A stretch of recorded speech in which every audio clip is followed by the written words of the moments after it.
know what? I never know we're live until I see the words up there that say live. So, well, good afternoon, everyone. This is our chat with the chief session here in the Newport Beach Police Department. And what we're going to do is we're going to spend the next hour. We're just going to have some conversation, talk a little bit about some of the things that have gone on in the police department, gone on in our community, and the things happened over the last week or two. And then we'll touch base on kind of what's going on now. What are we seeing on crime numbers? What are we seeing on situations, our academy classes, some things that are coming? And then we'll talk about what's right around the corner. But I want to talk to you about our graduation. I want to talk to you about our new recruit class. I want to touch base on new individuals joining the organization. So we're just going to talk a little bit again. So what I'm going to do is the point here is just to have some open dialogue and conversation. First thing I'll ask, if anyone's logged on yet, that you would just send me a message or send us a message that number one, that the video is coming across okay and audio you can hear us, that we have good sound and good picture. I'm not allowed to touch much on the I'm not allowed to touch much. I'm not allowed to touch a lot of things on the electrical side. So I just want to make sure that people can hear us and that we're coming across okay.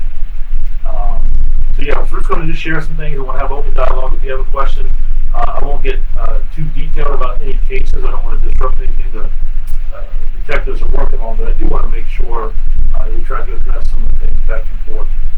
Ms. Neal, hey Chief Drew, how have you been? I can see and hear you perfectly. Michaela, thank you for that. I appreciate that. One of our former young adult police commissioners. I appreciate you being on with us tonight, Michaela. Hope you're doing well. Hope your family's well. And Michaela, I have to tell you, we'll talk about it later in the session. When we start our young adult police commissioner program starts just tomorrow. Tomorrow I get to meet the new students that'll be joining us. So I would say I'm pretty excited. Kelly King is with me tonight. She's going to make sure I stay out of trouble when we go through comments that come in, and we'll talk a little bit about that. But Kelly, appreciate you working with me. Crystal, thanks for hooking us up. All the lights look good, I hope. It sounds like people can hear us and see us okay. I tell you, I did get some good news today, Kelly. A friend of mine, Maya, who is up in Richmond, she's been looking at our department. She's come down and talked to did a great job talking with our forensic technicians, and she told me she had a criminology test yesterday, and she waited for the results. So she got the test back today. She passed. So shout out to her. She wants to come down and look at our training academy. She wants to come down and look at maybe do a ride along, talk to some detectives. But Maya, congratulations on your test up there in Richmond, and you're doing a lot of background work without joining the police department. We'll talk about that. Also, I have a friend I haven't met yet. I've heard a lot about you, Ms. Jefferson, and I am very honored and humbled. I really look forward to meeting you. Like I said, I've heard a lot about you, and just to get to sit down, hopefully very soon, and just have a conversation. I really look forward to talk to you, and I'd be honored to do so. So that's my hope. I hope you and your family are doing well. It's a great thing. Believe me, it's a great thing. So let's get started. So couple things I just wanted to say on the front. We had a good session this afternoon. My intent is to just kind of talk a little bit about what I usually like to touch on first is our crime numbers. And then we'll talk about our recruits, the academies, and some other things going on. So let's start about where we're at with crime. Now, I always want to look at where the department is, especially in our violent crime. We talk about gun violence. We have a lot of conversations with the mayor, our city manager. We want to talk about gun violence, shootings, homicides, robberies. Those are things we really focus on. So we had a hard year in 2023. And we reduced our shootings and our homicides by about 30% for shootings and about 50% for our homicides. This time last year, we had 17 murders that took place in our city. This year, the same time frame, we have 11. Of those 11 homicides we've had this year, 8 are cleared by an arrest. And of those 8 that have been cleared, 6 have been individuals who've known each other in domestic violence, domestic violence ties. And that is, that's great work by the detectives, by the officers who respond, to come with the attorney's office. But I do want to say here, well, let me violent crime in the city is down about 7.6, almost 8%. We're also down in overall crime for the city. When I talk about crime and data, remember that each one of those data points is a person, it's an individual, it's a family, it's a neighborhood, it's a community. It's not just numbers. And I never lose track of that. By the grace of God, that we should never. But I do want to look at the strategies, the strategic approach that we have. And if we're doing certain things and crime is going down, then we need to double down on that and push that to drive it deeper. Then if our strategies are in play and we're seeing crime go up and we're not seeing a change, we've got to be fluid enough and quick enough to say what we're doing is not working, we got to change. And if we're doing plateaus, we got to continue to find ways to make thefts and crime to reduce it. But I am just very, very thankful for where we are with our crime this year. We are below where we were this time last year, especially in violent crime, especially in shootings and homicides. And that's the two categories, gun violence, that they really asked us to really focus on. And we're all locked in step with that. We look at our crime numbers every Monday and every Thursday. I'm just going over them and looking at strategies. We have our CompStat meeting and our Intel meeting where we're looking at data points and cases and individuals that have committed or that are wanted, right, that we need to find and locate, cases that we need to resolve. And all of those things tie into partnerships. We're going to talk about that as we go on a little bit today. What I'm going to do is I'm going to say hello to a couple people. And I'll try to hit each post that comes through. If I miss one, I apologize. Discharge it to the mark. You may ask me to tell Kelly to just scroll back up or scroll back down. Just so we say, so I try to hit everyone, right? So, Crystal, thank you for your help today. Kayla, how are you doing? I hope things are good up there in Richmond. Kayla is another one of our former young adult. But you know what? Kayla, you're always going to be a young adult police commissioner. But I hope things are good up there in college and going to school up there across from the Richmond Police Academy up in Virginia Union. Doing great things. I think we're going to see you at our domestic violence walk coming up. We're talking about that. That starts, Kelly, right? That's tomorrow at 5 o'clock. We'll hit on that. Ms. Cox, thank you for being here. I appreciate it. Ms. Sanders, thank you so much, Daniela, for being. Am I reading that right? Thank you for being with us tonight, and it means a lot. I appreciate everyone taking the time. And I'll say now, if you have a question, shoot it away. We can just have a conversation. Or if you have a question or a point, a statement that you want to put across, I'm just going to kind of be as open and transparent as I can and just share some things that we have going on. So we talked a little bit about the crime. Our gun violence is down in the city. Continue to launch that. We still got another 2.5 months to go. Look at it from where we were the same time last year, and we look at the crime. It's where we were over the last 5 years. Trying to get a good gauge of where we're at. And look, I get things can spike. I'm certainly not spiking the football across the goal line by any chance. We still got a good 2.5 months to go, and I want us to stay focused and finish strong, and then set good goals and objectives as we start into 2026. So while I'm there, we talked about Kayla. Kayla says, yes, you will. Speech is ready to go. So tomorrow, this month is Domestic Violence Month and Breast Cancer Awareness Month. So I have one apology to make when we're going to talk about domestic violence.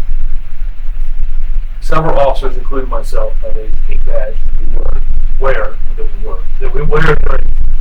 Breast Cancer Awareness Month. I have to apologize. Mine is sitting on my dresser. I look at it every night before I go to bed, forget to put it on my uniform.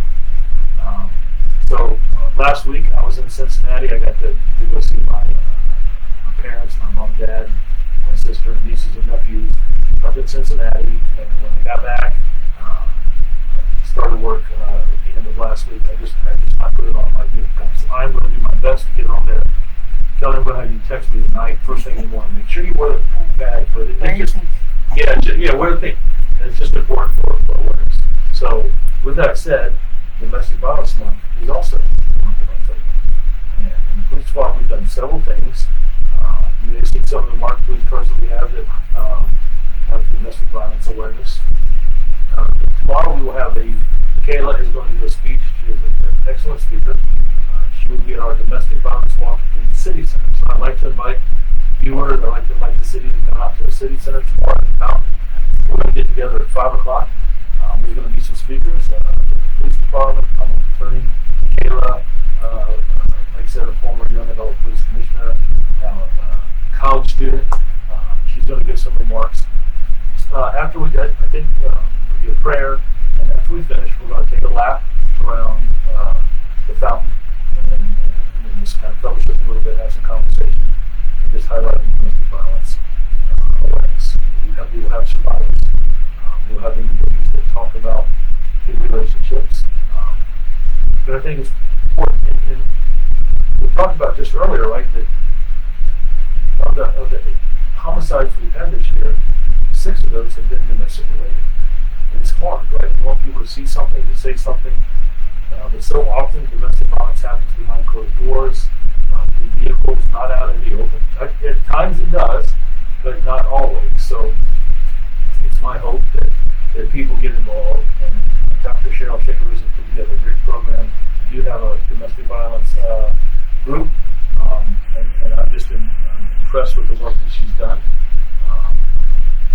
So it'll be a great event. So I did want to invite a lot of you there. I did want to invite you to come forward. Mr. Robbins. Mr. Robbins. Hey, Chief, I have a question.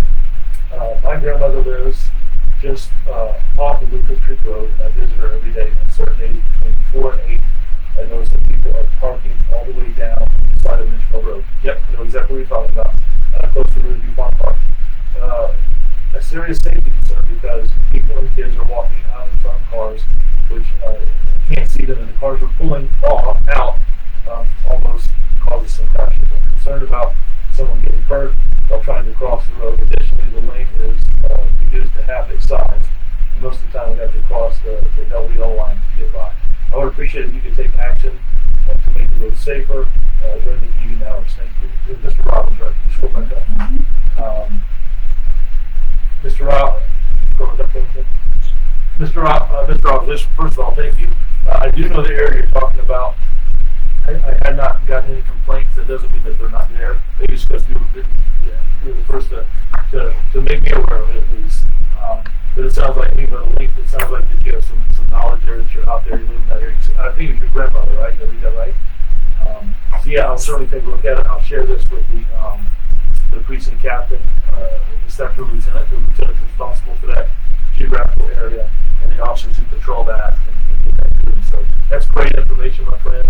And even put like during the evening hours. So one of the questions I would ask is, you see that more in the daytime after you make it out there. So thank you so much for looking out for the community. Thank you for looking out for kids. And thank you for sharing that with me, my friend. I really appreciate that. A couple other things I wanted to make sure that the community is aware of. Like I said, I'm talking about the domestic violence wall.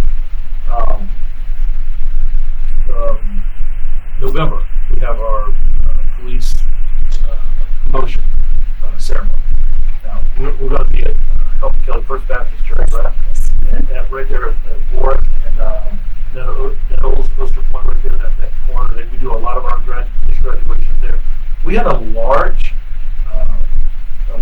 promotional process this time. We had a lot of vacancies to fill. We had some new positions. So I would encourage you to watch on our Facebook page. We're going to do that in November. I'm excited. Leadership's important.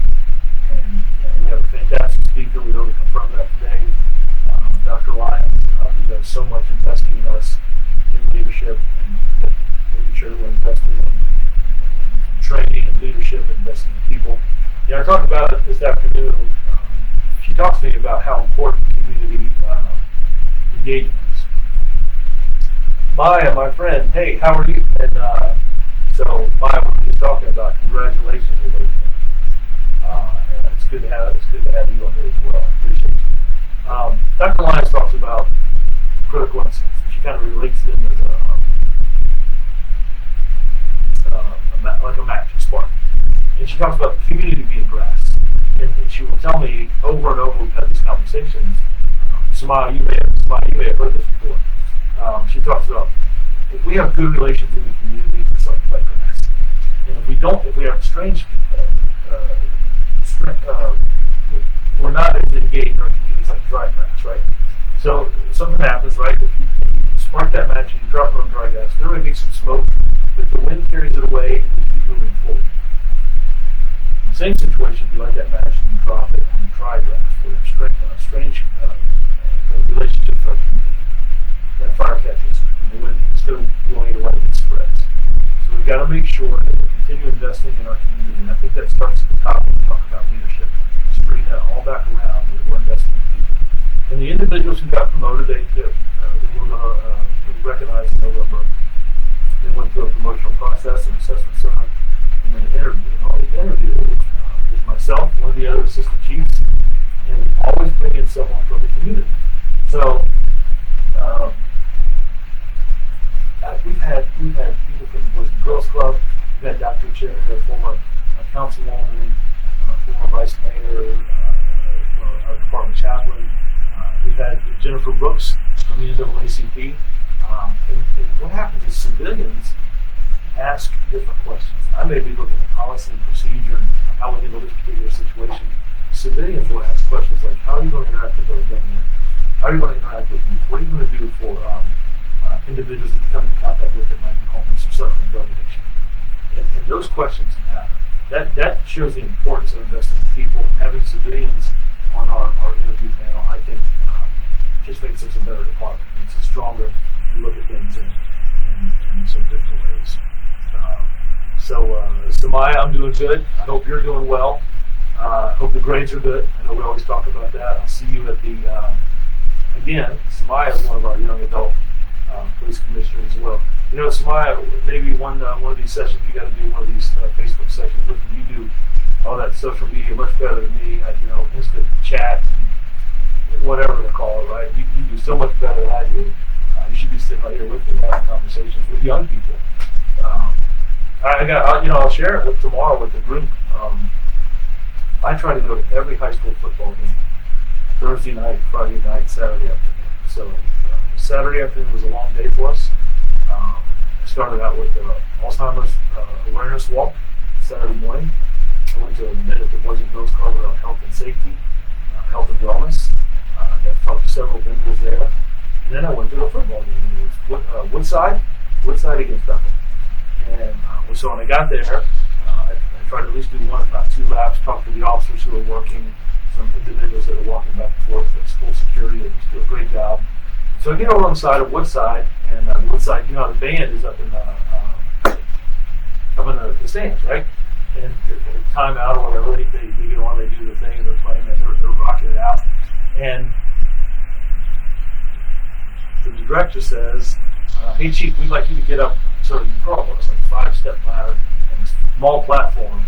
I didn't realize how talented those directors are. And hey Chief, we'd like you to get up there and direct the band. And I'm like, I don't know how to do that. And they're like, no, just move your hands to me. So I got up there and I saw the kids' eyes get, really, really big. So mine were like twice as big. If I fall off here, it's not going to be good. So I'm standing there and I start directing the band, and guess what? Kelly. They cut into it. And I was shocked. Like, Bender, right? So little did I know that the real directors were off to the side directing them, right? But I'm up there, and it was just great, man. I just had a blast. Woodside band is so talented, and it was just great. So I was going to share that story tomorrow, but man, it was just a really, really cool event. It was good. So I enjoyed the football game, and then from there I went over and we had a demonstration, a protest that took place not only here in Newport News, but across the 7 cities, Hampton Roads, Richmond, and really across the country, right? So myself and our mayor, Mayor Jones, and Captain Spence, we interacted with the individuals putting the demonstration on. Everyone was very peaceful, was very respectful. Traffic might have been a little bit slow. People drove by and waved, honked their horns. So we started at one end and walked the whole line, if you will, and then turned around and walked all the line back. And it was I just really appreciate the organizers, how professional it was, and peaceful it was, and we had some good conversation. What struck me was the number of individuals, the number of individuals who said, thank you for being here and keeping us safe.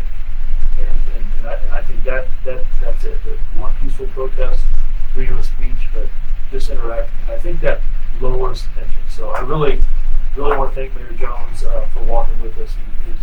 He's just a very, very well ran and peaceful administration, and I appreciate that on several levels. Yeah, it was just a really good event. I appreciate that. Let me catch up here a little bit. Ms. Tyler, God bless you and thank you for your service, sir. Man, thank you so much. Doris, God bless you. Thank you guys both for being here joining us tonight. So we talked about the football game. Let me talk about the Young Adult Police Commission program for a minute. So I'm really, really excited. We got 6 high schools in our city. We're supposed to, now catch it, this is crazy. We got 6 high schools in our city. We're supposed to have a freshman, a sophomore, junior, and senior from each high school. 6 times 4 is 24.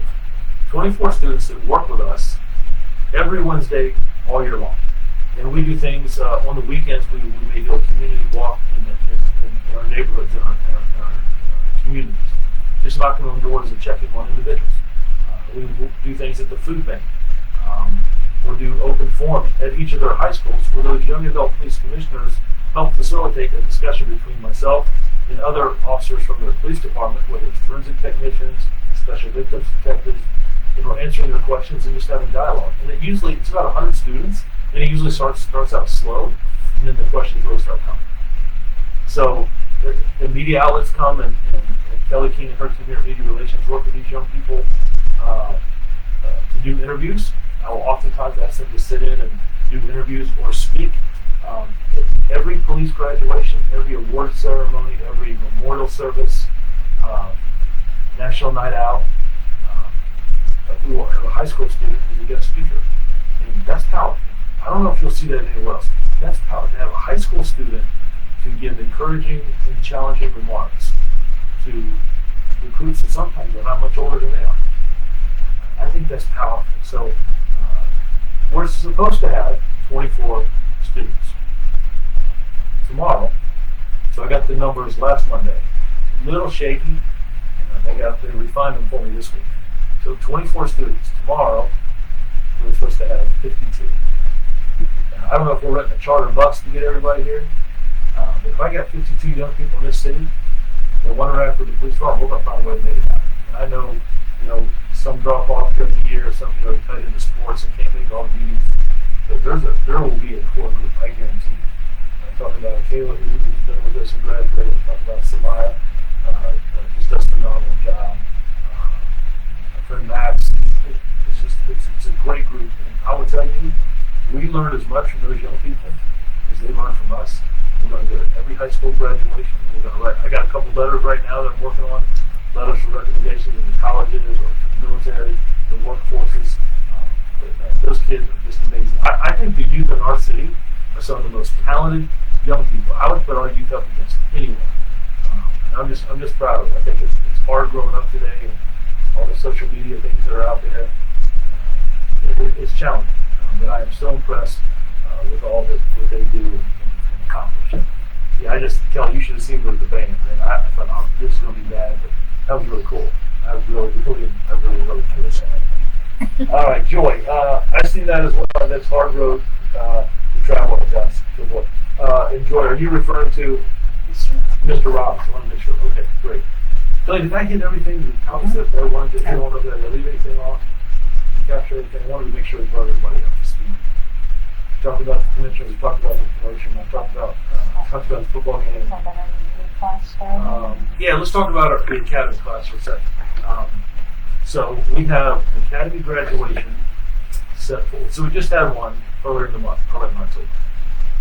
Our next class graduates, they're about halfway through. 17, 18 recruits will graduate in January of 2026. The next class is starting. It started today.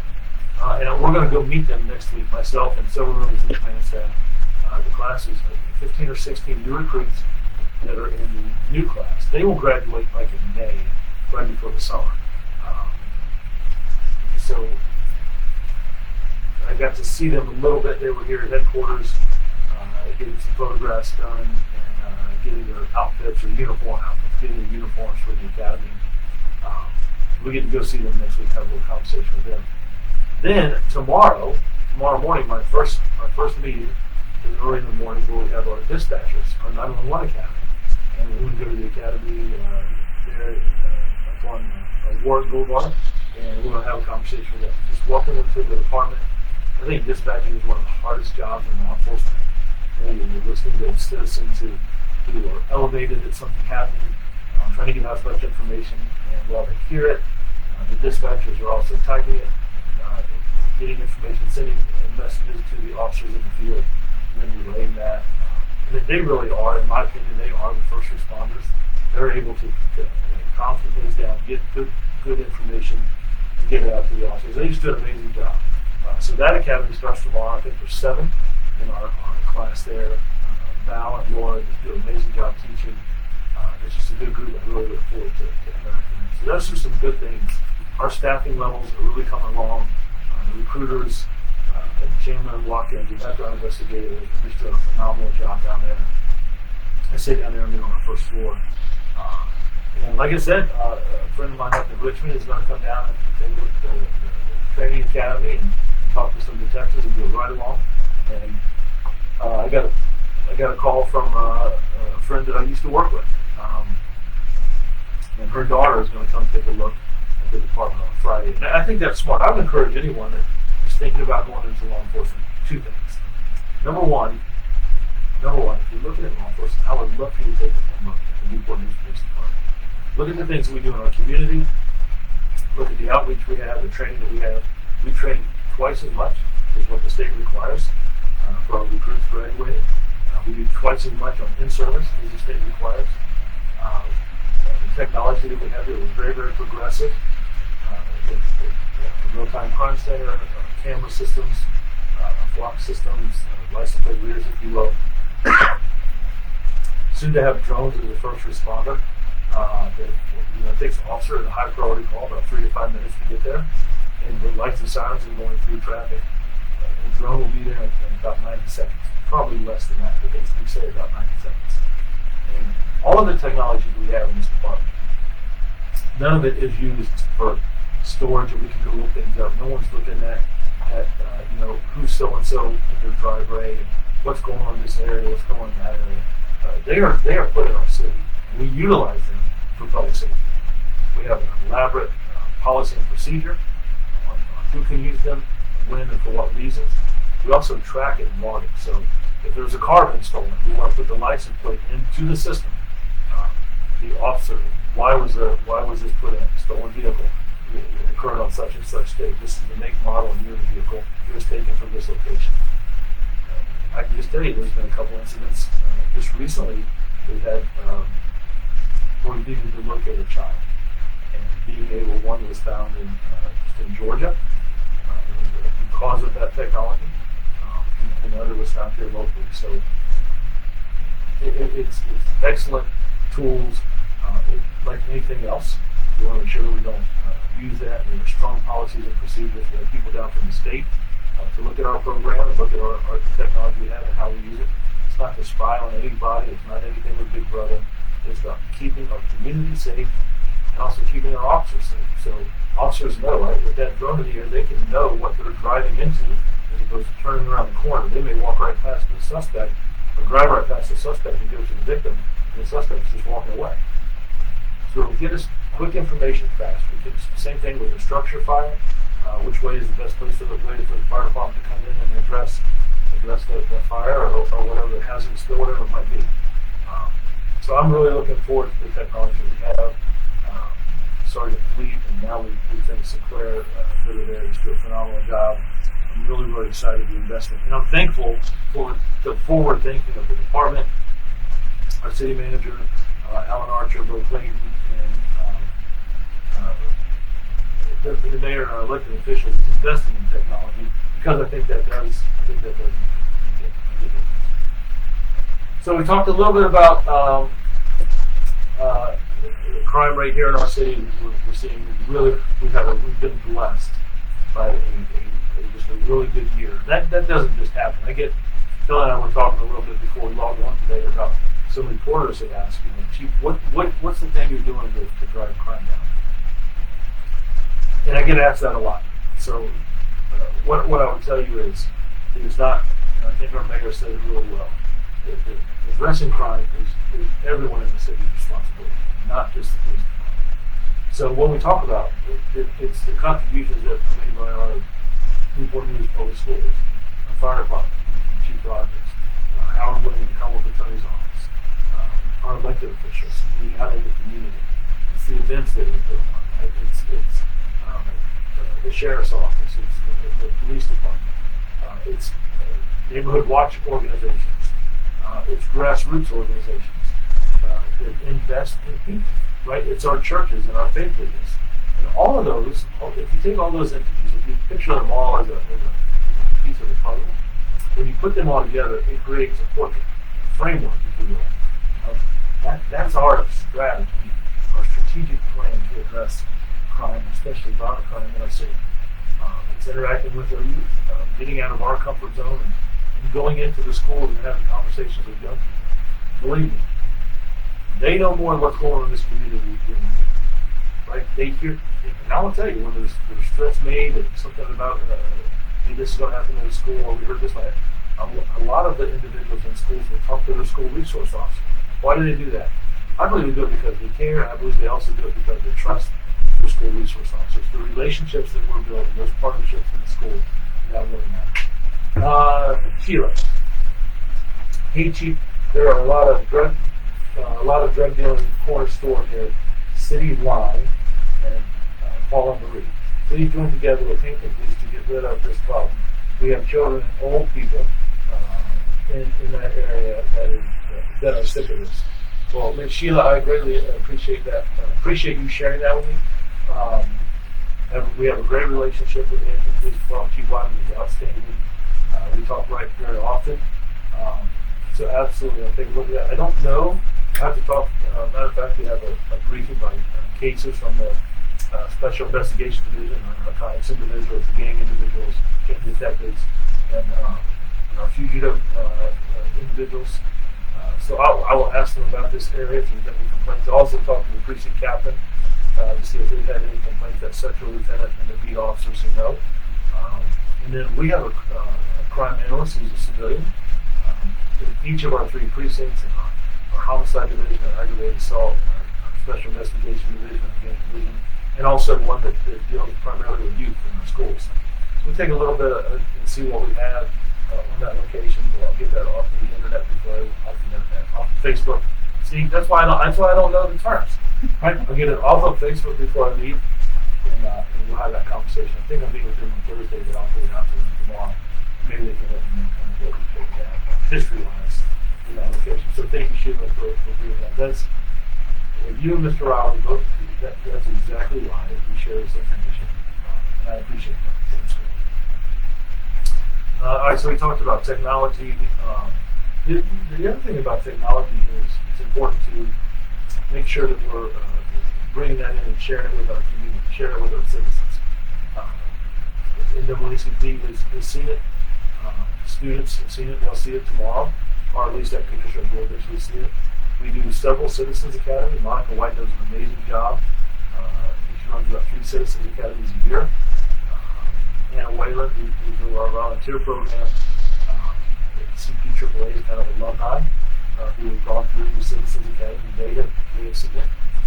We just invested in a simulator that teaches officers how to react in high-stress situations, shoot, no-shoot scenarios, being able to de-escalate someone. So technology has just been a game changer for us. And look, when we go to the courtroom, there are times where individuals don't want to come forward and testify. But if we have an image, if we have a video, if we can show that to the judge, the common attorney, the defense attorney, and the jurors, it's hard to combat that. So it's an investment that we started 2.5 years ago that we were going to invest heavily in technology. I applaud city elected officials then and now that have continued to push us to look for innovative technology that has made a difference. I want to catch up with these 2 Sheila, and I'm going to share with you where Chief Hires and Captain Couple are as we speak. I'm having breakfast with the cop this Friday at 9 a.m. And Paul and Marie, you all welcome to join us. Gotcha. Okay. What this Friday? 9 a.m. I have to check. Look, Brittany Morrison keeps tight reins on me. I will check. But I do appreciate you sharing that with me. She will. That's good. And if I can't do it, at least get an officer from that precinct, or the captain, lieutenant there to sit in for me. Thank you, Sheila, for that. I appreciate that. Technology. So there's a conference going on, a police chiefs conference in Colorado this year. They move it around. Been in Boston, Dallas, Orlando, Philadelphia, Chicago, San Diego. So they move the conference around. It's got to be city big enough, large enough to be able to hold. There's about 4,000 or 5,000 police chiefs and executives they attend. So I have Chief Eric Geyer, Assistant Chief, and Captain Cup over our Narcotics Division that are both in Colorado. And one of the things that I said before, certainly look at different classes, different sessions that are put on, and look at the technology. Now, they already called me this morning. I think I hung up on Eric. Chief Geyer said, "Hey, we found some really cool technology. We need about 1.5 million." I hung up on him, right? But now, what does it do? Can we utilize it here? And I always want to gauge when they go to community policing sessions, or when they go to technology sessions, when they talk about building a neighborhood watch. I want to know, are we ahead of the game? Are we even with everyone else? Or are we kind of falling behind? I'm telling you, to hear them talk this morning, those that have gone to Boston and Dallas in the past, to come back and talk about what we're at, we are blessed. The citizens, our city, the investments, the technology we have, is really pushing us to the forefront. And the next thing we're going to be looking at, I think that we'll have implemented. My hope, knock on wood, Kelly, I'm going to say it. My hope is we have it implemented by the end of the year. That means by January 1 that we have selected and have the infrastructure that we're building now for a drone and first responder program. I just think that will be a game changer for safety for our citizens, better for our neighboring communities, and safety for our officers as well. All right, so academy classes, graduation. We talked about the award ceremony in November. We'll post the dates and everything on it. That's in November. The promotion ceremony. Really excited about that. Again, Dr. Lyons will come in and talk about leadership. She does a lot advising and working with the police department, so I'm very, very appreciative. We have our Women's Leadership Summit coming up. It's right around the corner. I'm not going to give away the guest speaker. They're trying to finalize that. Who I think it is, she's dynamic. I'm really excited to have her in our city. One of the things that we're striving for here, and diversity is important. If you look at our academy classes, they are very, very diverse. And I don't just mean in race. I also mean in background, languages, life experiences. We have individuals that have done 20 years in the military and come to continuous service. We have individuals that have been school teachers that want to do another career. We've had individuals that have worked odd jobs and just haven't been able to find a calling and find it in law enforcement. We have individuals that have the gift of speaking, that are bilingual. I think that's extremely important. My fear always is that individuals who don't speak English may get taken advantage of. And it's very, very important to learn to communicate. And one of the largest growing populations in our city is our Latino and Hispanic speaking citizens. So one of the things we try to do, one of our goals, Crazy's goal set, one of our goals is that each academy class, 10% of the academy comes in speaking Spanish. Nothing against Rosetta Stone. I remember I even put up that it's important. Now we have partnerships and language lines and translation. We're also looking at some technology that will convert speech from our body-worn cameras. We'll convert that to the language that the individual speaks, and then translate it back into English so that we can understand it. That's all cutting-edge technology. But with those things, it's important that you build those relationships, and it's important that we have a diverse workforce and a diverse academy.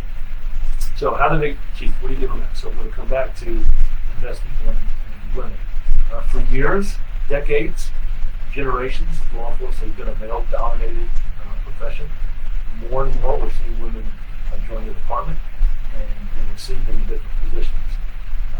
Captain Allison Fudiak is the captain of our community outreach division. She's also a former SWAT team commander.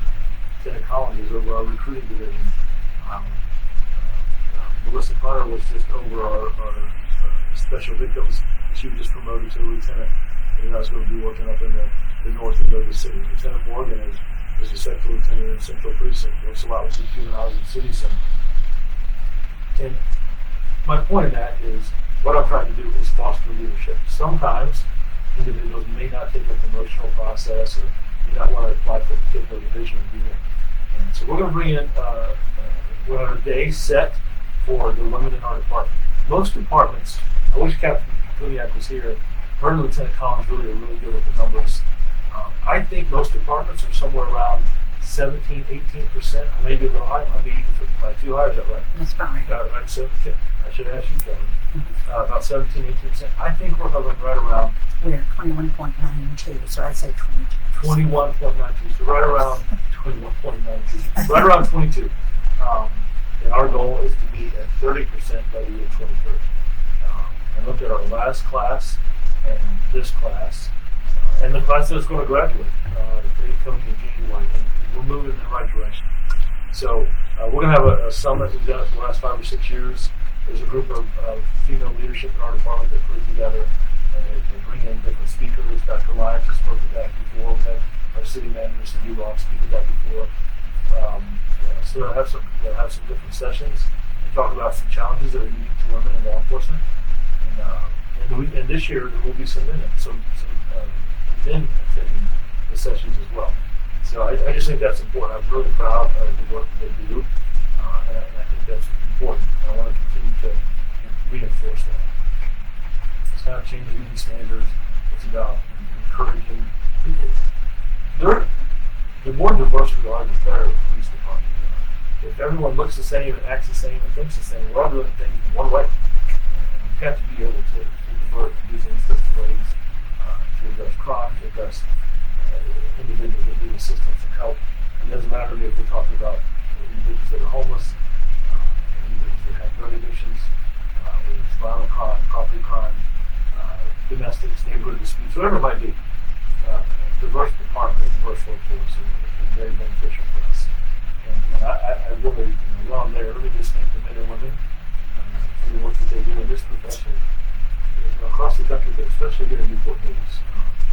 We go through 7 months of training to get out of the police academy and then work with an FTO or field training officer for another 3 or 4 months. Now you're talking almost a full year of money and training invested in an individual. And then to control our community, to move to be a detective or a canine officer, working in the traffic division. One of our street teams, narcotics, the gang unit, different divisions that we have here, different precincts, different parts of our city, different communities. That matters. Are we solving cases? Are we responding well in a timely manner to situation? Are we following up? Are we treating our citizens well? 2 categories there that I think are worth mentioning again are clearance rates. The FBI sets a national standard clearance, maybe arrests, cases that are solved. And everyone, this is every category has like an average. The FBI sets an average. But the FBI also did something different this year. They set an average for smaller cities, mid-sized, and large cities. So we consider it a mid-sized city. So smaller, mid-sized, and large, and then they also have overall national average. Our goal is to be well above mid-sized cities where we fall, and to be above the national average. I want to tell you, when I'm talking categories, I'm talking rape, robbery, homicide, aggravated assault, burglaries, larcenies, auto theft. We are above the national average in every single one of those categories. It's important that when we do have crime, that we solve it. We do the best we can to respond to it and interact with it very, very quickly, have a sense of urgency and try to solve it. Not to cut corners, but to be vigilant in addressing it. I believe that solving crime also deters other crime and stops what? retaliation situations or incidents or a crime spree. If you break into one home, you break into a car, and you don't get caught, you might break into two cars the next day and move it up to a home or an apartment. Quickly respond to that. Again, surveillance in areas that we see those things happen. Moving cameras around, putting things in place and structures, having communication, building relationships with our youth, our community. They see something, they say something. All of those things are what? Pieces of the puzzle that the police department can put together in a framework to reduce crime in the city. Got a couple, let's see. Sheila, got you, Debbie, having a hard time hearing you. Am I talking too low? No, I think we're working on it, Ms. Dowdy. Hopefully we'll get it So, fixed by next month. Yeah, We're making all kind of changes. I think this is a different camera. I think there was a fan blowing, so I apologize. Is it sound better if I lean in more, or is it just the audio system altogether? Devin, Devin says, where y'all having breakfast at? Devin, that was my friend Sheila. She's invited us to a breakfast, 9 o'clock, right, Sheila? I think it was on Friday. So we'll see what we can. It's okay, Kelly. Let's see what we can do and get there. Debbie, tell me, does it sound better if I lean in? If I scoot closer, or is this background noise, or does it sound better if I move closer? Maybe next time I just wear a mic or something around my collar or something to make it better.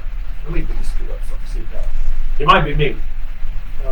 You've always seen you got a loud voice, Chief. Maybe you say it's hard to hear, so maybe that's a good thing.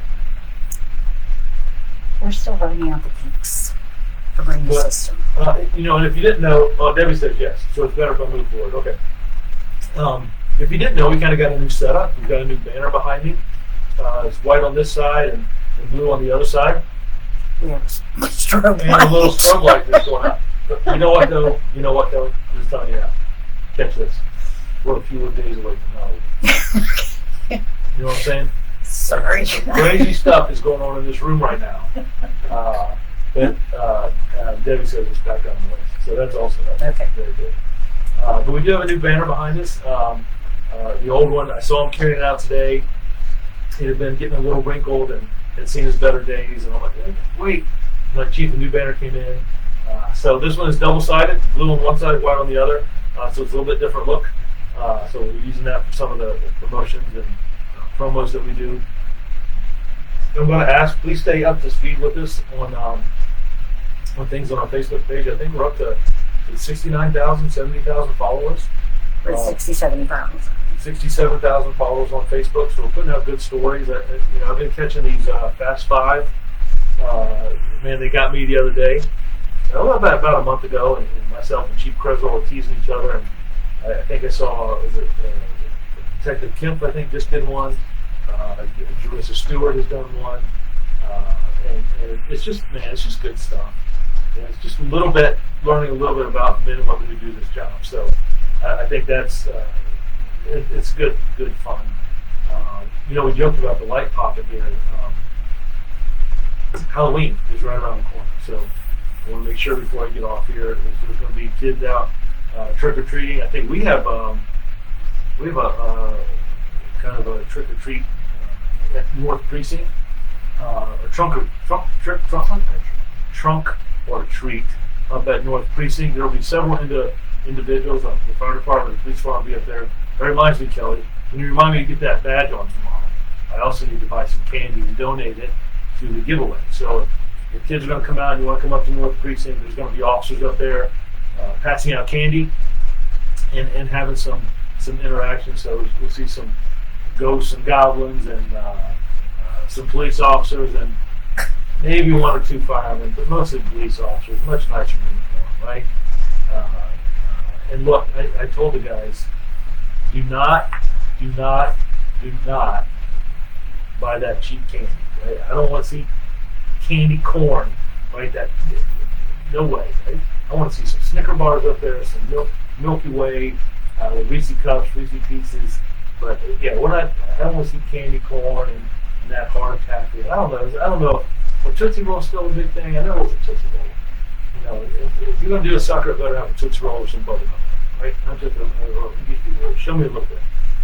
So we're gonna do some good things. And I gotta get out and dig deep in the pockets and get some candy for the folks to give out. And then I like going up there and just hanging out. It's just really cool. Debbie says, "Looks great, Kelly. Keep them up." Debbie, I don't need you to give her anything. I'm just not allowed. Look, you see me sitting here. I'm not allowed to touch anything. But yeah, we are working out some kinks. So thanks for bearing with us. It says I had a headphone on earlier, but now on my desktop, and you sound like you are in a wind tunnel. Yeah, you know what? Kristen was with me this afternoon. Oh my gosh! Did somebody just say they love candy corn? So Kelly, you and Sheila, I'll tell you what. I'm gonna buy you one piece of candy corn and put on your desk tomorrow. Candy corn? Are you kidding me? Candy corn. It may be that fan. I hear it on the laptop. It may be something. Maybe the next thing is put a mic in or headphone or something. But look, then it's going to be more stuff. You're going to break the mic cheese and you're messing up. It's just that. But we will figure it out. Sheila, we may have to talk about the candy corn at breakfast. All right, I'm just saying. No. And what about those big orange circus peanuts that are like? Oh, come on. No, we're not doing that. No bit of honey. No. Yeah. Yum to the candy corn. Deb, you're on that side too. I'll tell you, where's the delete button? If I knew where the delete button was, I would hit it right now. I'd be Debbie, Sheila, Kelly, get killed.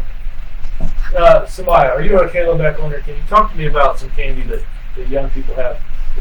I know you three, that Sheila and Debbie and Kelly, you guys ain't putting costumes on going around trick or treat. I'm talking about the kids. You three are the ones that probably take the candy from the kids when they bring it home. Kayla, Samaya, tell me what kind of candy is the best to give out to kids today. Twizzlers, candy corn. Oh my gosh. But please be careful. A lot of young people running around. I think it'll be great. I'm looking forward to Halloween. And I know there's some church groups that are giving out candy and stuff like that. And please be out. There's a couple of neighborhoods. I talked to a friend of mine last night via text. There's one neighborhood that I want to go to just to walk around a little bit. We had a hard incident happening in the community, and I'd like to go there for a little bit on Halloween night. So, like I said, it's right around the corner. Jonathan, I am petitioning the court to restore my gun rights. I love my family, I love my NPD, and I love my life. Jonathan, okay. I think, well, I'll tell you what. I think it's the best way to do things. That's what you're trying to do. You're doing it the right way, my friend. So I appreciate that. You guys stay in touch with me, Jonathan, and let me know how that goes. She was laughing at me. You know why she's laughing? Because she's like, yeah, I took the kids candy. That's why. Yeah. Candy corn. I'm getting no help from my friend Samaya or Kayla. Anybody else got any favorite candy out there? Please don't say candy corn.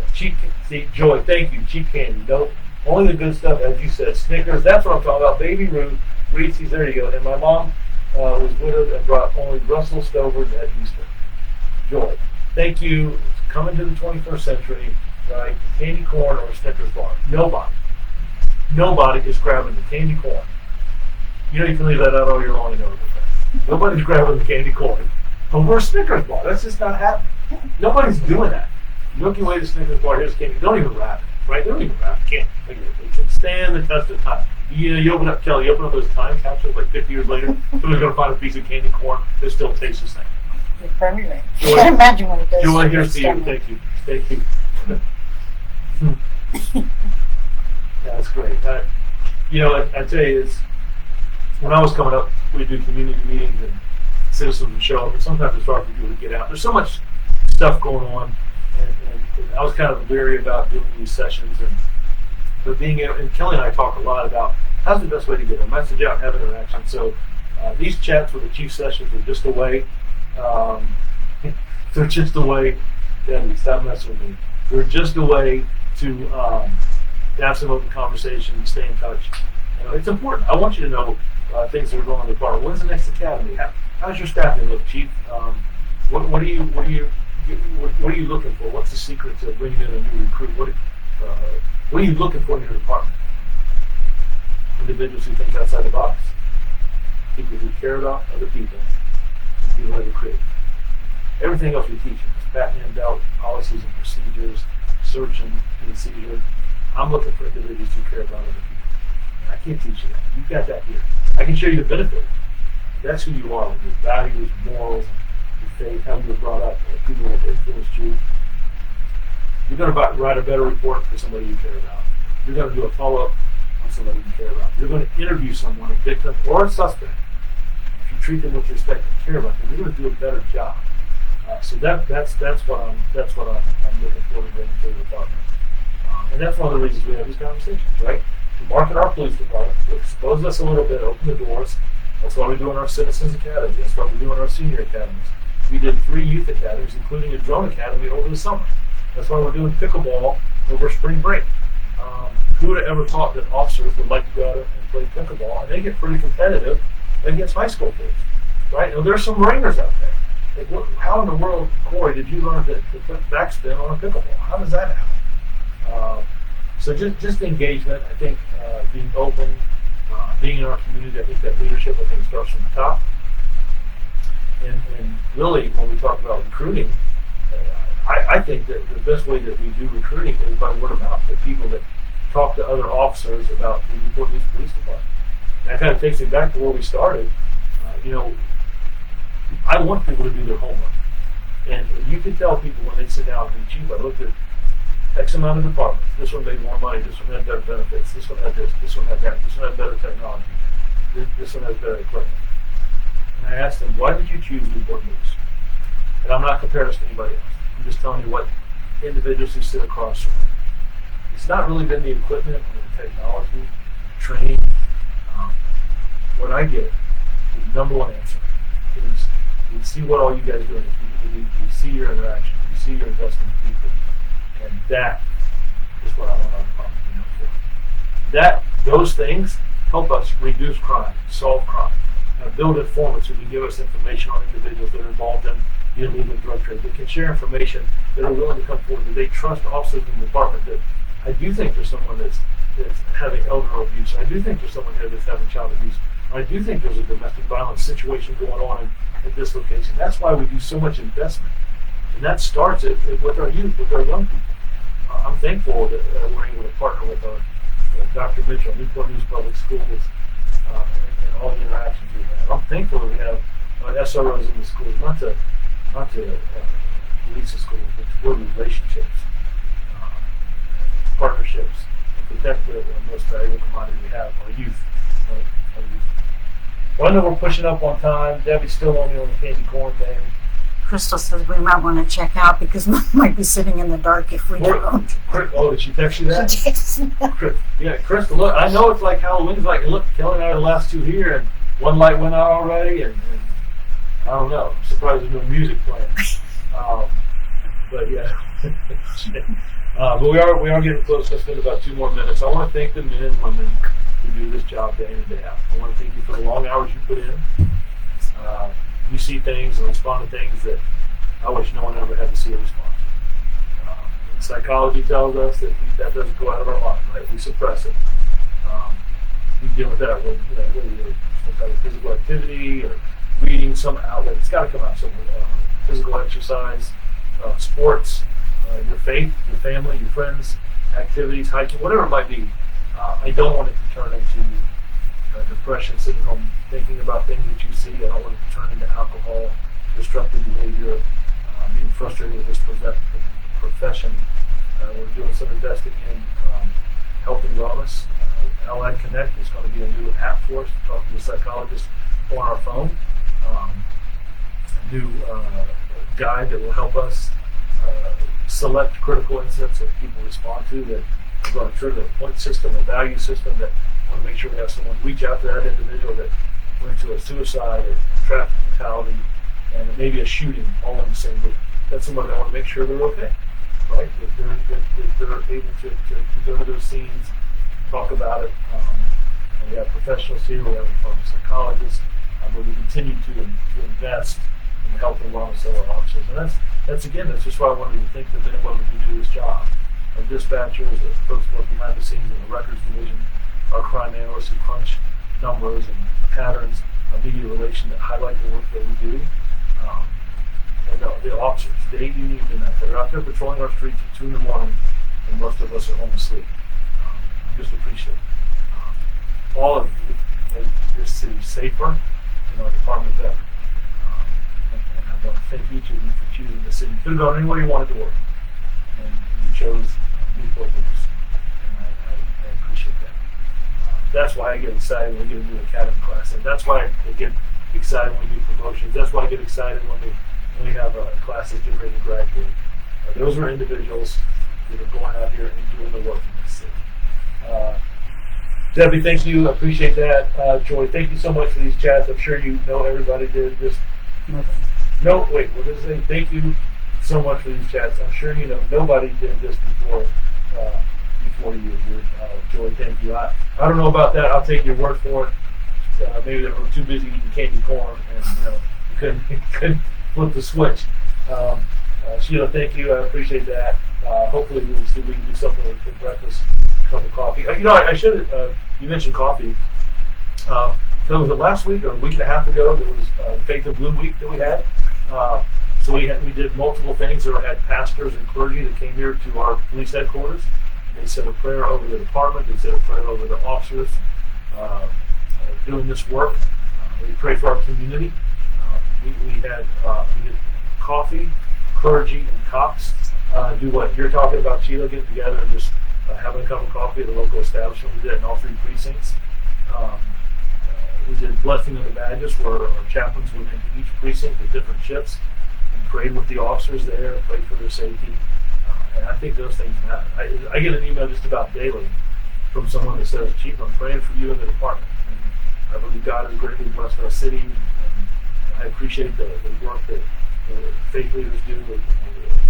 Bishop Riddick is such a huge supporter in Gethsemane Baptist Church for what we do with domestic violence and helping victims.